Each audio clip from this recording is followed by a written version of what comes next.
Hey, what's up? This is Barney. About a month ago I did some workshops in London and at Warwick about an introduction to design. And the things what I want to do now is kind of take the most important parts of those workshops and put them in a video for you guys here. Okay, let's get started. When you're first starting out, the technical stuff is not the most important thing. What makes designs work is what the designer has done behind the scenes, how they understand their audience, their users, how they've applied the principles and so on. So the example that I gave was the event cover photo for this workshop.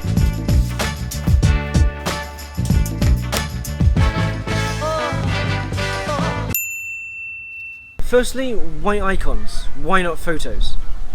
Well, the thing is, if you have a look at the photos, they have lots of extra details that are not necessary if you just want to understand what's going on in the photos. What's on the icon now, there's no extra details, much faster for us to process, much easier for us to glance and understand what's going on. Well, the second thing about the icons, why are they at the top? This is to do with hierarchy. And it's important because you don't just want people to look at the design and just see it as one big block of stuff. What you want is to guide the user's eye around the design, saying like, this is the most important thing, look at this first. This is the next most important thing, look at this second, and so on. So in my case, what I wanted to look at first are the icons.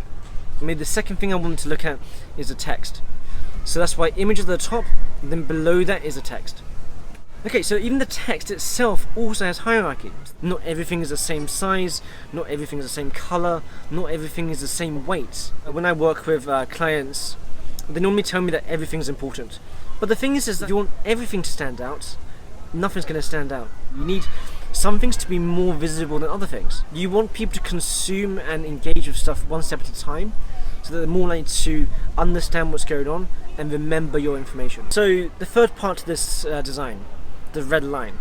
If you talk to most designers, what they'll tell you is that everything must have a purpose, otherwise get rid of it. So why is this red line there? So if you look at this version here, I mean this version does not have the red line. When you first look at it, the cover photo kind of blends into the rest of the design. But what if we add the red line? The point of the red line is to draw people's attention to the top of the design first, or the top of the page first.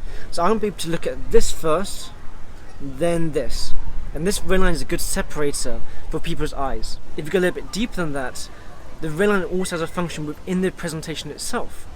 Because it turns out that this red bar at the bottom is a progress bar, so that people watching the presentation know that we're making progress and that we're not just going round and round in a circle. Okay, one final point about this cover photo. What am I showing you here? Well, this is what a colorblind person would see if they were to look at the design. There's around 8% of males and around 2% of females who are colorblind. And if you're designing like a mobile app or a website or whatever, and you're trying to target lots and lots of people, then you can't afford to discount 8% of guys or 2% of girls. You have to test for these kind of things.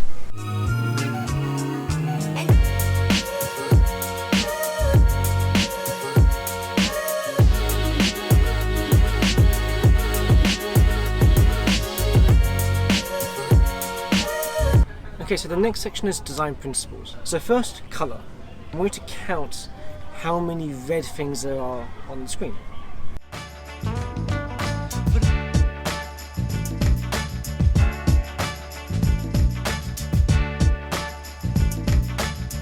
Now count how many G's there are. G for Google.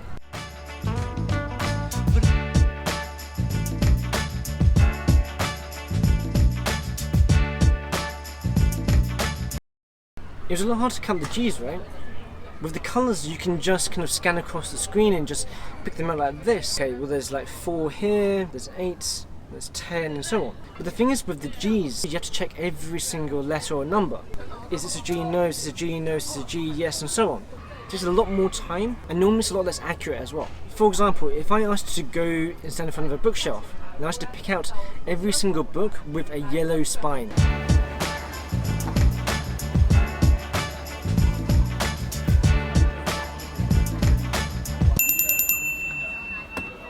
However, if I asked you to count how many books on the shelf have the letter Y in their title,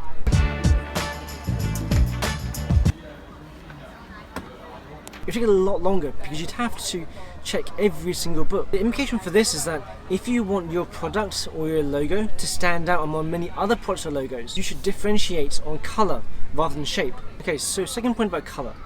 So what colours should you use? It's very hard to answer for everybody. But what I think is a bit more useful to share with you is how colour is perceived by our eyes, and therefore which colours maybe you shouldn't use, or which colours should you avoid using together. So take this for example, bright red in the background, bright blue in the foreground. It's uncomfortable to look at, and also the edges of the letters seem a bit fuzzy. Why is this?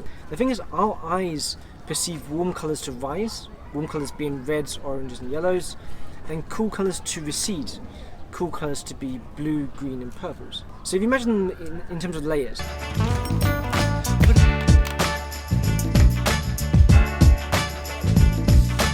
what you have here is that the bright red appears to be moving towards you, roughly here. Okay. And then you've got the blue. The blue is a very cool colour, and it's perceived to be moving away from you, and that's here. So if your eye tries to focus on these at the same time, well, where does your eye focus? I mean, does it focus kind of in the middle, in which case both of them are out of focus, or does it focus on the foreground, but then the background's out of focus? It's not so clear, and it's very difficult for the eye to process all of it at once, especially when they've used the strongest version of the warm colour with the strongest version of the cool colour. How come some companies can use bright colours and it still be okay? This is one of Spotify's ads. The background is bright purple, but the foreground used a lot of neutral colours in terms of whites. Even the kind of this like bluish text, it's not the brightest version of that colour. The action button arguably is a bit of a clash. If it's a little bit more distracting, if it kind of grabs your attention a little bit more, action buttons are meant to grab attention anyway, right? So it's okay to break some of these rules as long as you know what your purpose is. Let's talk about a little bit about layout. Let's talk about white space. On the left hand side, what you see here is a group of dots. On the right hand side here, you've got the same group of dots, but there's a bit of white space in between the second and the third column and the fourth and the fifth column. Now you don't interpret it as the same thing, you interpret it as three groups of things. Your mind has separated them into a pattern. You don't necessarily have to use lines or dividers or borders or whatever. I mean, this is something that I see a lot. So when you're trying to lay out the event details for an event that you're running, people are tempted to put a vertical separator line in between the date, the venue and the time. But we don't need that. All you need to do is kind of introduce a little bit of white space. Now, none of this is really groundbreaking. I mean, I've just told you to put a bit of white space in between words. But what I think is interesting here is that if you take a closer look and you look at the size of these details, they should take up less space than the version at the top. Things can be smaller yet clearer. And this is useful if you want to cram some stuff into a small piece of real estate. Okay, so next point, typography. What are these?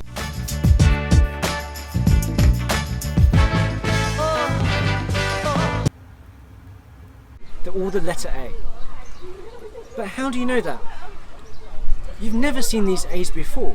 And it's not like when you were learning the alphabet, you just memorized every single possible iteration and version of an A. What you did instead was remember the pattern. An A is like a slanted line on the left, a slanted line on the right, with like some sort of horizontal line in the middle. And that whenever you see this pattern, your mind can match it to what you know and say, that's an A. So in terms of typography, one of the most common questions is, what font should I use? It doesn't really matter as long as you don't mess up people's natural ability to recognize patterns. So here's a few fonts. Some of them do interfere with your brain's pattern recognition, and some of them don't. So maybe the first one is very clear. It matches up with your expectations of what letters should look like perfectly. Then you've got some of these more scripted fonts, in particular maybe the one at the bottom, or even the second one. And these start to mess around with what you understand a T would look like. It makes it much harder to read, much harder to process. So what I've told you may not be necessarily that surprising, right? All I've told you is basically to use boring fonts. But there's an extra layer here which I think is important to consider. So there's a bit of research done. There were two groups of people given the same set of instructions. The first group were given instructions in a very easy to read font. And the second group were given the same set of instructions but in a much harder to read font. And they were asked to estimate how long this exercise would take to do. The first group, the one that were given the easy to read instructions, they estimated that it would take roughly 15 minutes to do. But the second group, they estimated that it would take around half an hour to do. That's twice as long. If you want to design a website, for example, and you have action buttons or you have instructions or you have like a step-by-step process about how your product works or how your service works, What you want to do is, if you want people to perceive it to be easy to do, you should use a simple font. Okay, let's talk a little bit about how the mind works in terms of first impressions. Do they really matter? So let's look at these two icons.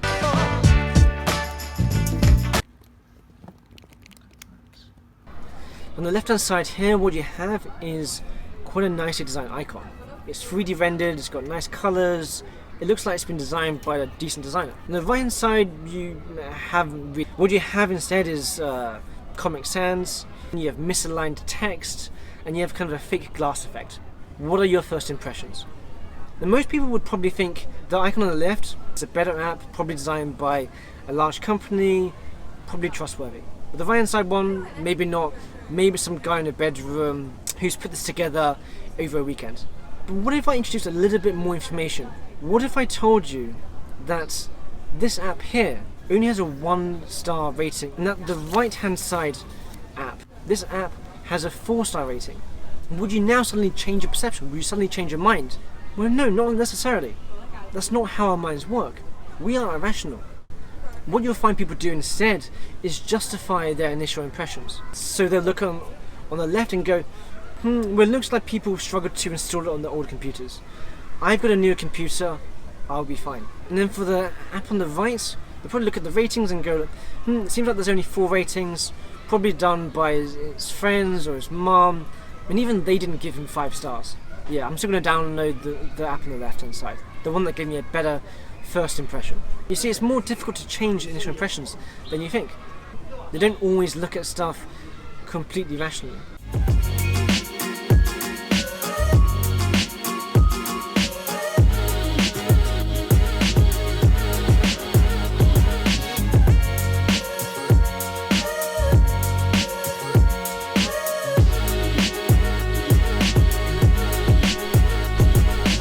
I normally have a practical as the third section of my workshop because it gives people an opportunity to apply what they've learned in the first 2 sections right there and then in the workshop itself.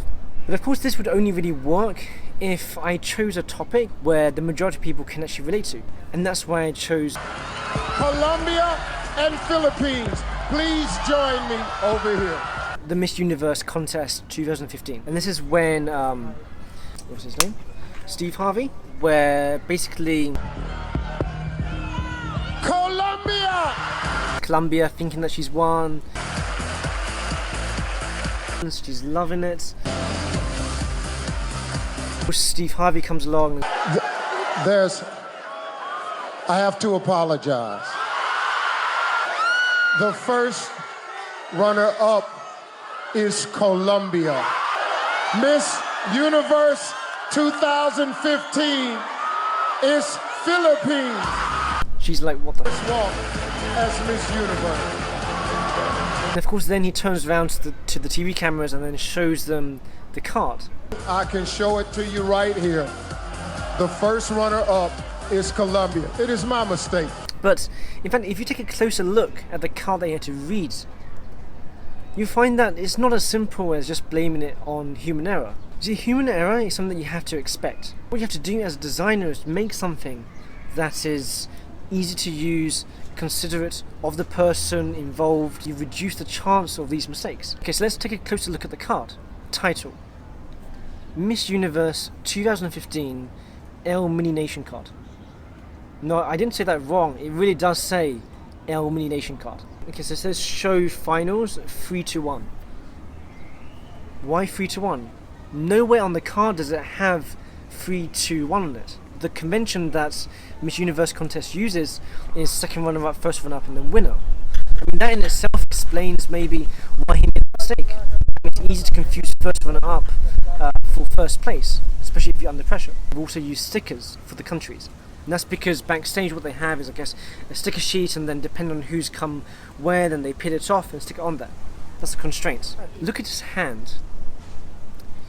This is a substantial hand. And think about where you're going to hold it. I mean, if you're going to hold it, I don't know, let me grab something. Okay, I've got nothing to grab apart from this battery pack, but if you make, okay, just hit a wasp. And if you've got a massive hand and your thumb's quite big, or you're holding it like that, for example, then you like to cover up the bottom right hand corner. So now look at his face. Look at the pressure that he's under. Look at the expression in his eyes. You have to think about redundancy. You've got to think about what elements can you include to support the fact that he's under pressure, almost expecting that he may make a mistake. He's also probably got bright white stage lighting shining down on him. The lights are so intense that it sometimes can be difficult to even see the audience. Another thing to bear in mind is, how do they actually announce the order? And now the final 3 stand here. So what they do is announce third place. USA! Then they bring up the remaining 2 contestants. There are 2 women left, Colombia and Philippines. Then they announce first place. Miss Universe 2015 is... The person who came second doesn't really get a mention. So of course by now you probably would have guessed that the point of this practical is for people who come to my workshop to redesign that announcement card. Okay, so now I'm going to show you the design that I came up with. By no means is this a perfect design, but there's 1 or 2 details which I want to talk about. Okay, so first thing I want to mention is about colour. He's on the stage, and he's got bright white light shining down at him. What's important here is contrast. What colour combination has the most contrast? It's black and white. So if you use any other colour, arguably it's not going to stand out as much as if you just stick with black and white. As you can see, I've tried to use the black and white colour combination to highlight the areas which he should focus on. I've tried to make white brighter than it already is. So how do I make white stand out more? I surround it with a dark colour. It's a similar reason to why TVs and most laptop screens also have a black bezel. The stuff on the screen stands out more because it's surrounded by something darker. So you might be thinking, why is there this like big black section at the bottom? Well, you see, I was inspired by the first version of the iPad. Well, the original one had big black bezels. These black bezels gave people a natural resting place for their hands. So effectively here what I've done is I've created a bezel, I've created a border, a natural resting place for the MC to hold. So of course there's many ways of doing this. This is just one way. So this is one that most people adopt. It's pretty standard. You go from top to bottom, second runner up, first runner up, winner. And then there's this version. Okay, so that's about it. I hope you found that useful. There's notes on Medium. I'll be making more videos, so if you liked this one, please give it a thumbs up and subscribe. And yeah, I'll see you soon.